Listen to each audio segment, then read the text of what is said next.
Mrs May and her ministers are back in Brussels to secure changes to the backstop in her Brexit deal, which was voted down in January. The backstop is an insurance policy to prevent the return of a hard border between Britain's Northern Ireland and the EU's island.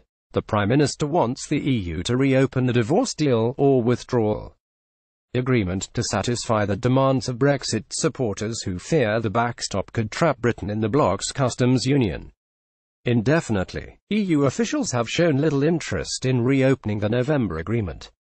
They have instead suggested a legal clarification of the temporary nature of the backstop. The Prime Minister has now pushed the date for MPs to vote back because her team had further meetings in Brussels to secure the kind of changes lawmakers say they need to pass it, according to Reuters. Brexit latest: Theresa May has delayed the vote on her deal. Image Getty. Mrs May has promised on Sunday to bring a vote on her Brexit deal back to Parliament by March 12 at the latest, at an EU-Arab League summit in Egypt. May will try to win the backing of the bloc's leaders to secure the changes and ease increasing frustration in Europe over the political impasse in Britain over a deal that was agreed with London in November.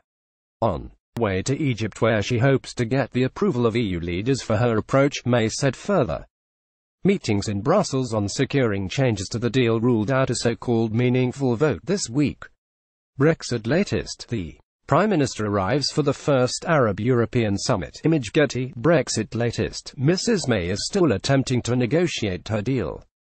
Image Getty. She said to reporters on board her plane, "We won't bring a meaningful vote to Parliament this week, but we will ensure that happens by the 12th of March. It is still within our grasp to leave the European Union with a deal on the 29th of March, and that is what we are working to do." Mrs May will have to return to Parliament this week whether her revised deal is voted on or not, and she said she would make a statement in Parliament on Tuesday, followed by a vote on next steps the day after.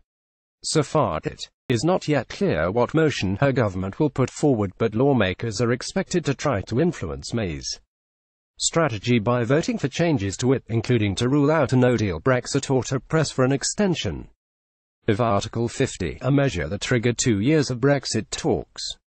But she could face resignations from her own cabinet of top ministers if she fails to rule out leaving with no deal, something she declined to condemn or challenge.